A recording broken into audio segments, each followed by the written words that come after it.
Today I want to do a video talking about a topic which I feel quite conflicted about.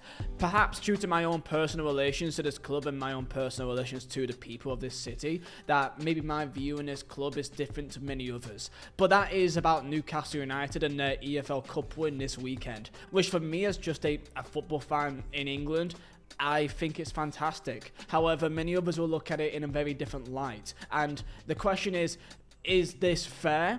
Is this right? And should the idea of morality be always brought into question into just enjoying the sport of football? Newcastle United have won their first piece of silverware at all for over 50 years and the first domestic trophy in almost 70 years. For a club the size and the stature of Newcastle United, that is pathetic to go that many years without anything. This is historic and this is by far the biggest moment in their recent history, and they should enjoy it. However, when you look online, you see the same topics being brought up, and I think that it's fair to talk about that. Where do we see any success of Newcastle United? Comment down below your thoughts, how happy you are for Newcastle United fans or for the kind of stature of the English football at this current stage. And like, subscribe. Vizeh Designs, my own design company. I've made a ton of prints for the Newcastle United Cup win as well, because this is a very famous moment for them. So I'm very happy that they got the win, because well, the prints would definitely do a lot better if they won and if Liverpool won, let's be honest there. Use code NUFC for 15% off all items, link down below top description,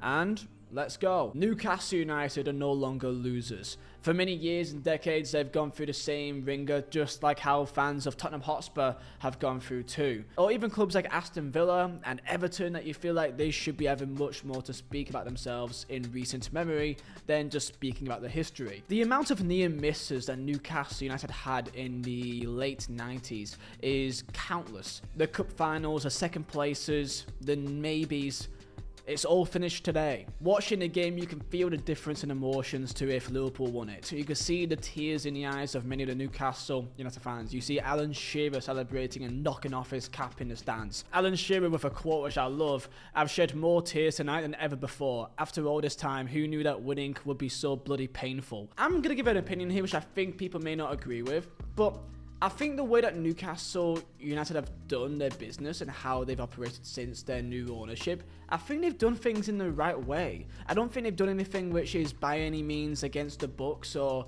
you know, like going against the system or breaking the game. I think they've signed players fantastically with a great transfer model in a structure with a management and a team culture, which is something that is not unique to them. It's something that any team in the Premier League can do the same thing. The money that they've spent is really no different to really any other team in the Premier League. I think the way they have done their business, despite their ownership, is nothing that is unfair or unjust. Now, don't get me wrong, Liverpool were terrible in this game. They were pathetic, like by far the worst performance of the season, and maybe the worst performance they've had for many years. Jurgen Klopp did lose his first 3 finals at Liverpool, so I think it's unfair to really point the finger on a slot too much. And keep in mind, like prior to this week, they only lost 1 game in the league the entire season. They're on to winning the league, and they were even thinking about winning the Champions League and this trophy and the rest. But in this game, they were bullied. Newcastle wanted it more. Newcastle were taller, they were more aggressive, they were stronger,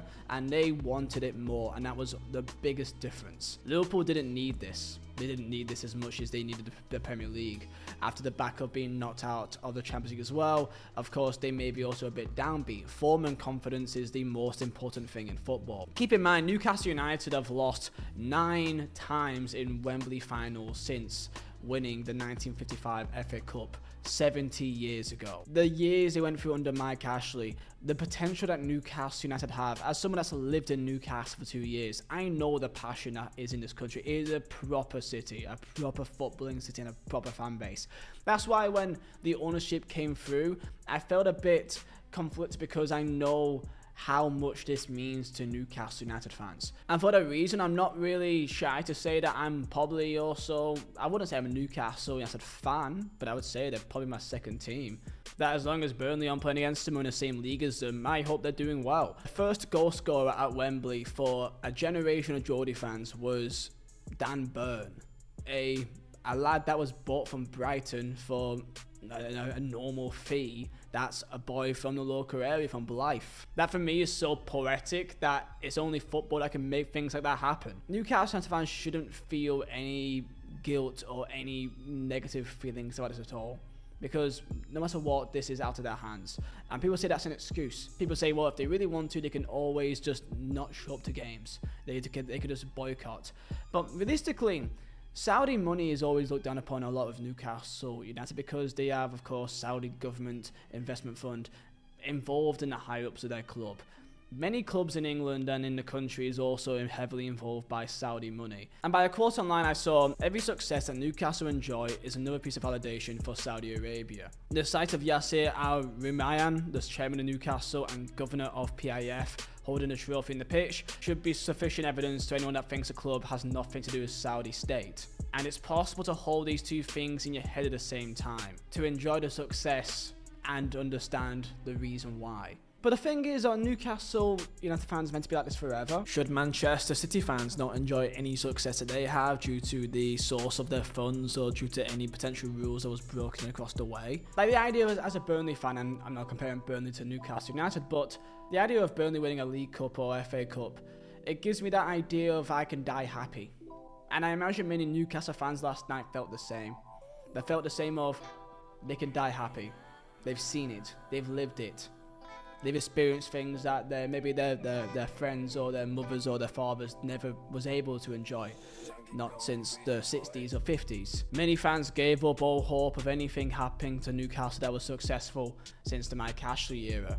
And now they can feel like they're a club again. For me, this is what football is about. And if you're a Newcastle United fan, you should enjoy absolutely every single moment of this. Because if you can't, then what's the point? There's two players in Newcastle that I want to give the most credit for, and the kind of the story that they've gone through in Newcastle. One especially is Joe Linton. Someone that was bought for a lot of money from Hoffenheim many years ago, brought in to be a number 9, which he was a forward at that stage. He scored a good amount of goals in Germany, but in Premier League, he was very, very poor. And it seemed very likely of another big money signing that never worked out and it was just going to collapse.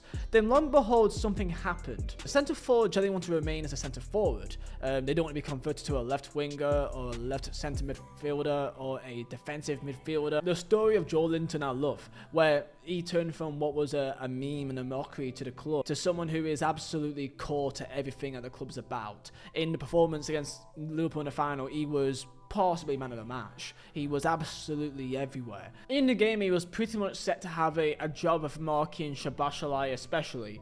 However, in the game, he was always available to be a spare man to sweep up any mistakes that happened in midfield. And it's so weird because it's almost in every single role he's been put to play in. If it's a fullback or centre-back or whatever you could say to put him in, he would excel. Other than in a number 9.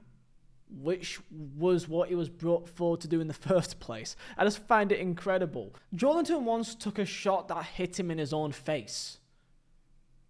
I love Bruno Guimaraes and his story. That he was really, I guess Kieran Trippier was the first one to really believe in this project. However, Bruno is probably the one that really made it feel like it was really possible. When he came over from Liga and from Lyon, Bruno was possibly the first big wow signing they made. And they've not made too many of them, but Bruno was the one which you could say that if it wasn't from investment and the new ownership, probably would have never been in Newcastle in the first place. And he joined them when they were very much in a relegation scrap. Keep in mind, they were very much looking like they were going to go down to the Championship again. Probably the biggest ridiculous signing they made is actually buying Chris Wood from Burnley for £25 million. That was more of a just trying to hurt Burnley than even helping them in most cases. And Newcastle stayed up that year comfortably, and other than just 1 or 2 players, their team pretty much was the same to what was looking like they were going on anyway. The players that really showed up, players that were already there before or was brought in that first window. Dan Burn, Kieran Trippier, Bruno, Joe Linton. Everyone wanted to win that game, but they absolutely set the tone for that game. To have someone like Jamal Lascelles, who's gone through it all with Newcastle to lift the trophy, I think is a very good story. I think this is a good story for football, but I know I may be alone in that opinion. I think football in many cases, for many years, has always been deep down to the reason how the money is there in the first place. It's not due to pretty reasons or very moral reasons. So in that sense, to the wider footballing world, this may not be seen as a fairy tale.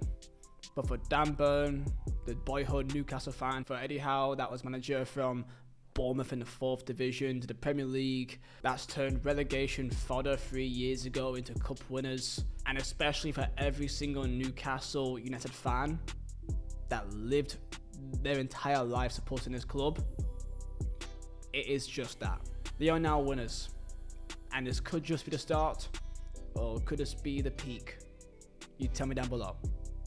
Link down below to Mazzala Designs for any cut prints, and enjoy your day. See ya.